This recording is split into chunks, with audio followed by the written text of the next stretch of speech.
নমো ভগবতে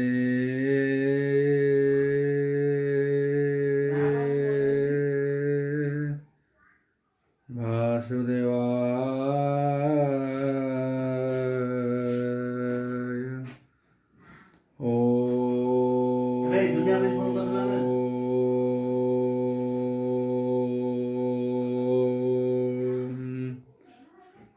নমো ভগবতে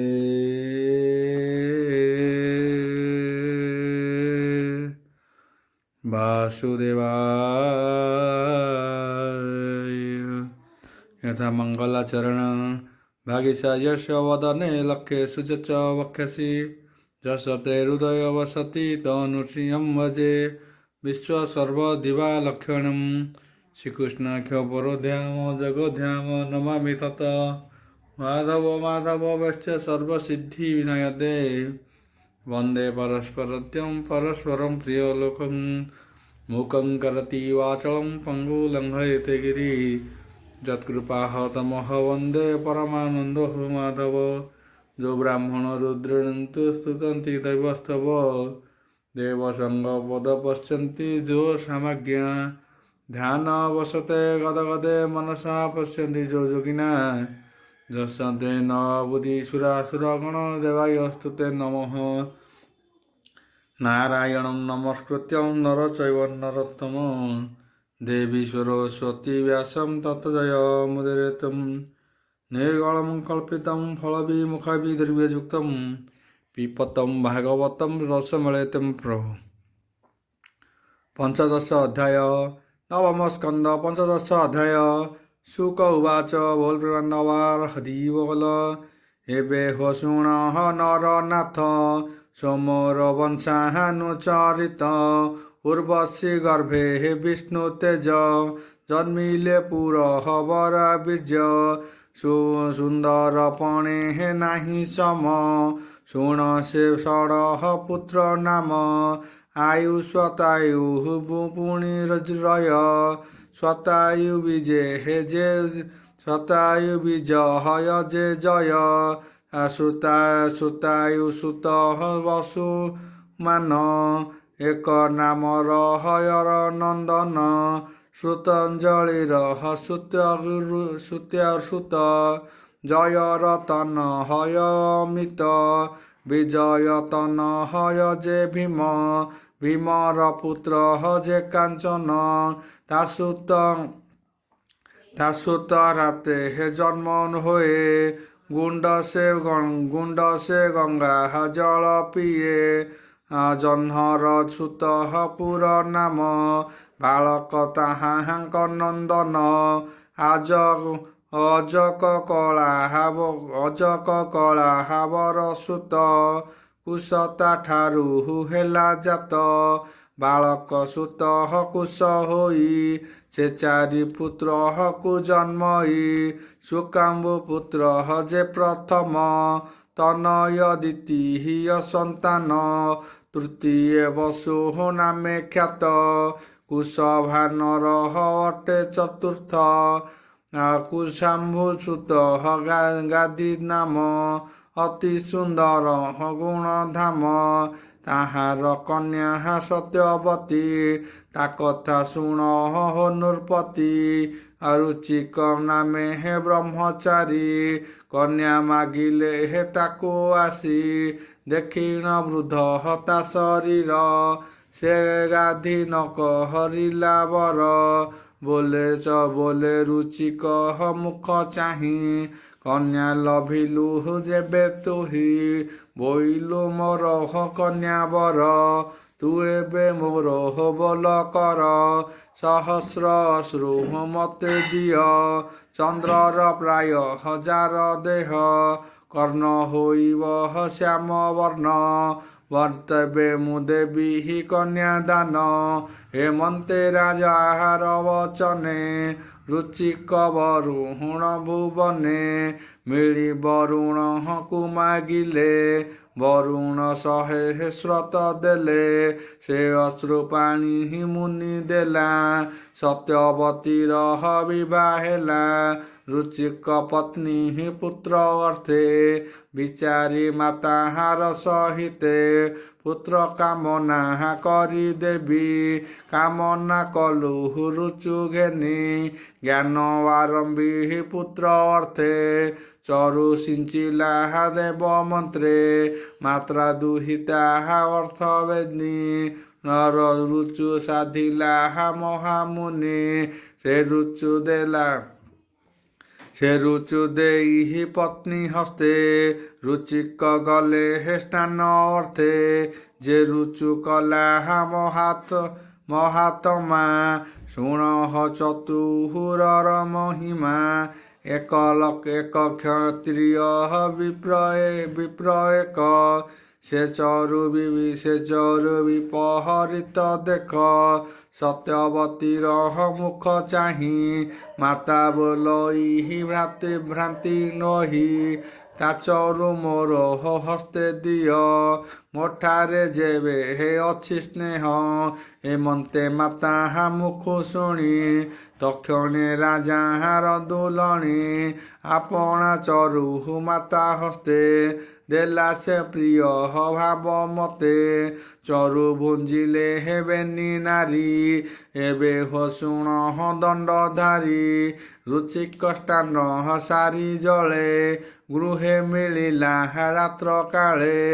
ମିଳିଲେ ସତ୍ୟବତୀ ସଙ୍ଗେ ପ୍ରଚଣ୍ଡ ତେଜ ତାର ଅଙ୍ଗେ। ନିକଟେ ବସି ନ ପାରଇ ବୋଇଲେ ପତ୍ନୀ ମୁଖ ଚାହିଁ। ତୁ ଘୋର କର୍ମ କିମ୍ପା କଲୁ ତୋ ଚରୁ ମାତ ହସ୍ତେ ଦେଲୁ। ପ୍ରଚଣ୍ଡ ହୋଇବ ତୋ ସୁତ ତା ତେଜ କମ୍ପିବ ଜଗତ। ଭ୍ରାତା ହୋଇବ ବ୍ରହ୍ମ ମୁନି ସନ୍ତୋଷେ ଦମ ଘେନି। ତା ଶୁଣି ସତ୍ୟବତୀ ଭାଳେ ପଡ଼ିଲା ସ୍ୱାମୀ ପାଦ ତଳେ। କହେ କପାଳେ ଦେଇ ହସ୍ତ ପ୍ରଚଣ୍ଡ ନୋହୁ ମୋର ସୁତ। ରୁଚିକ ପତ୍ନୀର ବଚନେ ଭବିଷ୍ୟ ସୁମହରିଲି ମନେ। ବୋଇଲି ସୁତ ତୋ ସୁନ୍ଦର ହେଉ କ୍ଷତ୍ରିୟ ମହାବୀର। ହେମନ୍ତେ ରୁଚୁକ ବଚନେ ପୁତ୍ର ନୋଇଲା ବିପ୍ରବର୍ଣ୍ଣେ। ଅତି ସୁନ୍ଦର ସୁକୁମାର ରୂପ ମୋହିଲା 3 ପୁର। ତାହାର ଯମମଗ୍ନି ନାମ ତେଜ ବିରାଜେ ଅଗ୍ନି ସମ। ପୁତ୍ର ପ୍ରସବୀ ସତ୍ୟବତୀ ଭାଜିଲା ନଦୀଙ୍କର ଗତି। ସେ ନଦୀ ରୂପେ ବହିଗଲା କୌଶଳୀ ନାମ ପୁଣ୍ୟ ଜଳା। ରେଣୁକା ରେଣୁ ଦୁହିତା ପୁଣ୍ୟ ପବିତ୍ର ଶୁଦ୍ଧ ଚେତା। ଅତି ସୁନ୍ଦରୀ ସୁକୁମାରୀ ସେ କନ୍ୟା ଯମଦଗ୍ନି କରି। ତା ଗର୍ଭେ ଯମଦଗ୍ନି ବୀଜେ ପୁତ୍ର ଜନ୍ମିଲେ ବିଷ୍ଣୁ ତେଜେ। ବସୁମଦାଦି ପୁତ୍ର ତୁଲେ ପରଶୁରାମ ଉପୁଜିଲେ। ସେ ବାସୁଦେବ ବଂଶ ଏକ ହୟମ ରାଜା କଳାକାନ୍ତ। ପଶୁରୁ ଦକ୍ଷ କରେ ଧରି କୋପେ ଭ୍ରମିଲା ବସୁନ୍ଧରୀ। ଯେ ଦୁଷ୍ଟ କ୍ଷତ୍ରିୟ ରାଜନ ବ୍ରାହ୍ମଣେ ନ କହରନ୍ତି ମାନ୍ୟ। କ୍ଷତ୍ରିୟ ବର୍ଗ ମର୍ତ୍ତେ ଭ୍ରମେ ଅମୃତ ହୋଇ ରଜତମେ। 1 ବାର ଭ୍ରମିଲା ଧରଣୀ ଦେହରଣୀ କ୍ଷେତ୍ର ହୀନ କଲା। ପରୀକ୍ଷିତ ଉବାଚ ବୋଲ ପ୍ରେମାନନ୍ଦବାର ହରି ବୋଲ। मुनि कह मो अग्रते दुष्ट क्षत्रिय हय जगते। क्षत्रिय हय क्षत्रिय हय हय वंश अक्षत्रिय हय वंश। किबा विष्णु रे हे कले तोष जे दोष करे हे शस्त्र धरी। निक्षेत्र कले हे वसुंधरी। शुक उवाच बोल प्रेमानंदबार हरि बोल। कहन्ति शुक मुनिवर शुण होत हरा कुमर। अर्जुन नामे हे वीर वंशे जन्मिले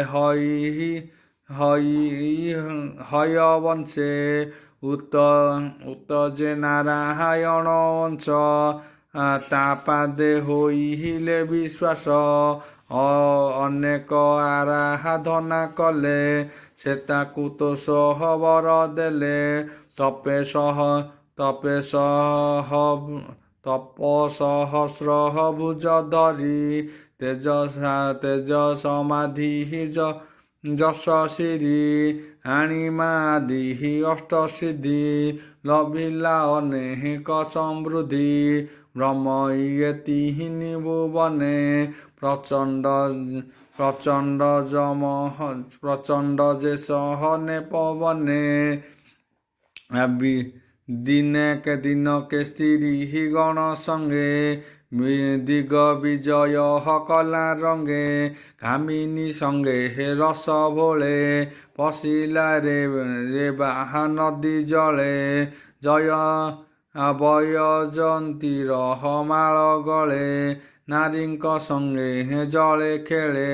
ଜଳ ନିଷୋଧି କ୍ରୀଡ଼ା କାଳେ ନିଦ୍ରା ବାନ୍ଧିଲା ଭୁଜ ବଳେ।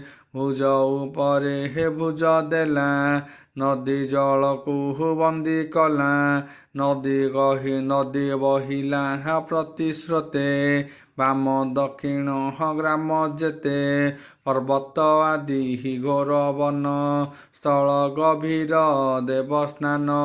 ପ୍ରଳୟ ପ୍ରାୟ ଜଳପୁରେ କାମିନୀ ଗଣେ କ୍ରୀଡ଼ା କରେ। ଏହି ସମये ଦଶାନନ ଦିଗ ବିଜୟ କରି ମନ। ମହର୍ଷି ପୁର ସମୀପେ ଶିବିର ନେଇ ଚାହେଁ ସ୍ଥାପେ। ଜଳରେ ପ୍ଲାବିତ ଶିବିର ଦେଖି କୁପିତ ଦଶ ଶିର। ଅର୍ଜୁନ ପାଶେ ସେ ମିଳିଲା ନିନ୍ଦିତ ବାକ୍ୟ ଗାଳି ଦେଲା। ତା ଶୁଣି ସହସ୍ର ଅର୍ଜୁନର ହେଳେ ବାନ୍ଧିଲା ଦଶାନନ।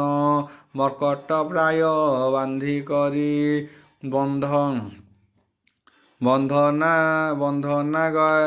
ବନ୍ଧନାଗାରେ ନେଇ ବରି।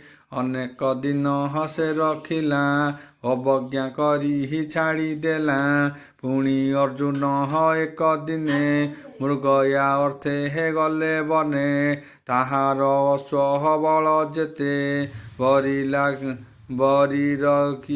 ବରୀର କିରହଣେ ତୃପିତେ। ବୋଲନ୍ତି ଗିରି ଘୋର ବନେ ମିଳିଲେ ଜନ ମଗ୍ନ ସ୍ନାନେ। ରାଜାଙ୍କୁ ଦେଖି ମୁନି ଜନେ ବସାଇ ସୁବର୍ଣ୍ଣ ଆସନେ। ପୂଜିଲା ନାନା ଉପହାରେ କଳ୍ପିତ ଯଜ୍ଞ ଧେନୁ କ୍ଷୀରେ। ସର୍ବେ ସୁବର୍ଣ୍ଣମୟ ଚାହିଁ ଯେ କାମେ କାମ ଧେନୁ ଦୁହିଁ। ଅଦ୍ଭୁତ ଦେଖି ନୃପମଣି ସଂକୋଚ ମନେ ମନେ ଗୁଣି। ଭୃତ୍ୟଙ୍କୁ ରାଇ ଆଜ୍ଞା ଦେଲେ ଏ ଧେନୁ ଘେନିଲେ ବୋଇଲେ। ମୁନିଙ୍କ ନାହାଦର କରି ତକ୍ଷଣେ ଗଲା ଦଣ୍ଡଧାରୀ। ସେ ଧେନୁ ବର୍ଚ୍ଚା ସଙ୍ଗେ ବାନ୍ଧେ ପଥେ ଚଳନ୍ତି ଧେନୁ କାନ୍ଧେ।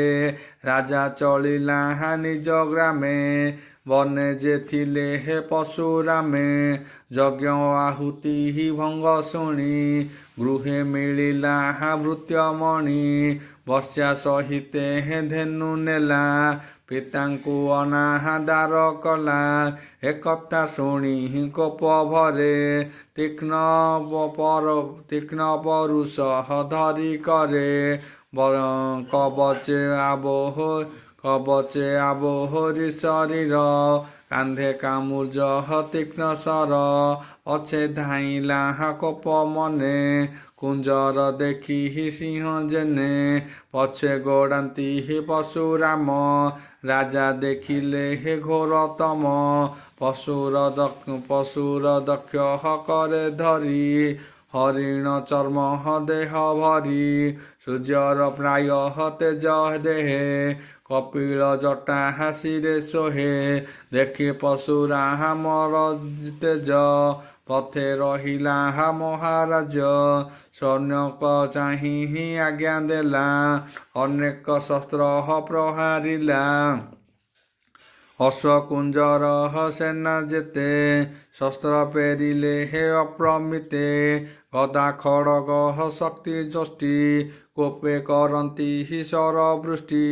ଯୁଝନ୍ତି ଅତି କୋପ ମନେ ସମୁଦ୍ର ମନ୍ଥର ଯେ ସନେ ଅସୁର କୋପହରେ ପ୍ରହାରୀ ଅଧର୍ମୀ ଶେଷେ ସର୍ବ ମାରି ଭୁଜକନ୍ଦର ଉଚ୍ଚ ଛିଡ଼ ସର୍ବେ ପଡ଼ିଲେ ଭୂମି ମାଡ଼ ରୁଧିର ନଦୀ ଉଚ୍ଚେ ବହେ ମାଂସ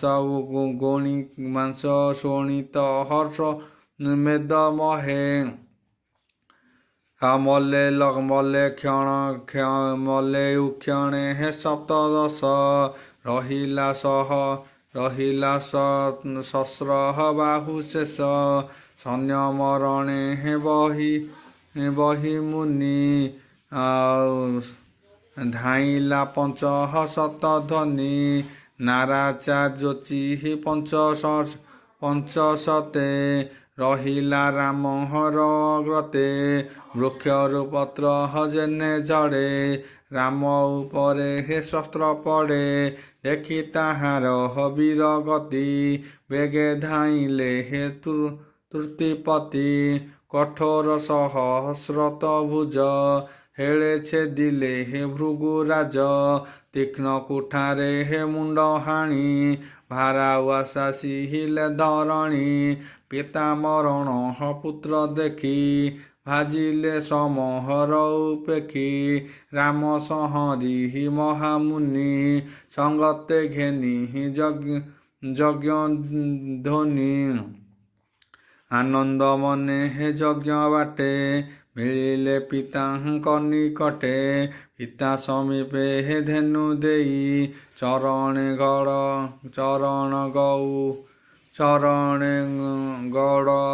ଘାଲି ଶୋଇ ସଙ୍ଗତେ ଘେନି ତିନି ଭ୍ରାନ୍ତ ଯୁଦ୍ଧକରଣ କଥା ଯେତ କହିଲେ ପିତାହାର ଗ୍ରତେ ତା ଶୁଣି ପିତା ତୋଷ ଚିତେ ବୋଇଲେ ରାମହର ଗ୍ରତେ ଭପୁତ୍ର ଶୁଣ ଏକ ଚିତେ ହେ ରାମ ମହାବାହୁ ଶୁଣ ସୁମନେ ତୋତେ କହୁ ଶୁଭ ଅଶୁଭ ତୁ ନ ଜାଣୁ ପାତକ କଲୁ ରାଜାଣି ସର୍ବଦେବତା ରାଜା ଦେହେ ବସନ୍ତି ସୂର୍ଯ୍ୟ ଜ୍ୟୋତି ପ୍ରାୟେ ଆମ୍ଭେ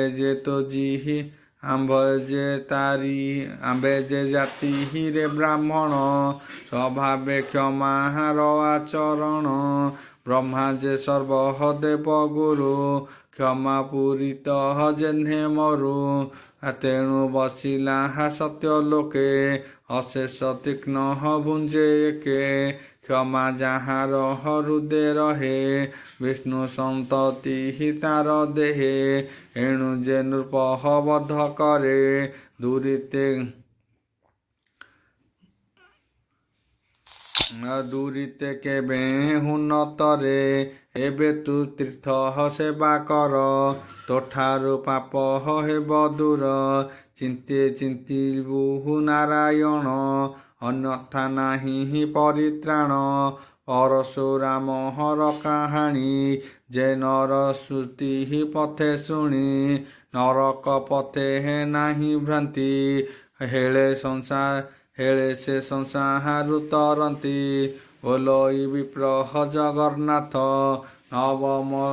ନବମେ ବଂଶାନୁଚରିତ ଇତି ଶ୍ରୀମଦ୍ଭାଗବତେ ମହାପୁରାଣେ ପରମହଂସ ସଂହିତାୟା ନବମ ସ୍କନ୍ଧେ ପଞ୍ଚବିଂଶ ଅଧ୍ୟାୟ।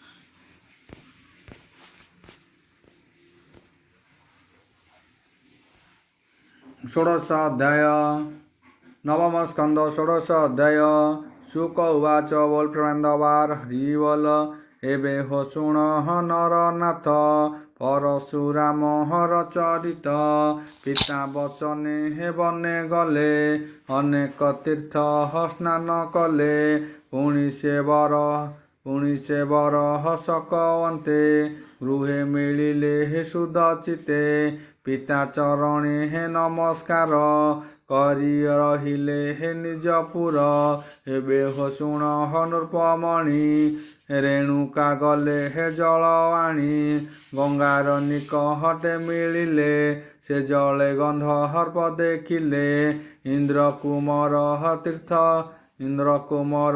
चित्ररथ संगते घेनी नारी जूथ ओम भूर्भुवस्सुः तस्य विदुर्वरेण्यं भर्गो देवस्य धीमहि धियो यो न प्रचोदयात् शान्ति पृथिवी शान्ति शान्ति महामंगलात् शक्ति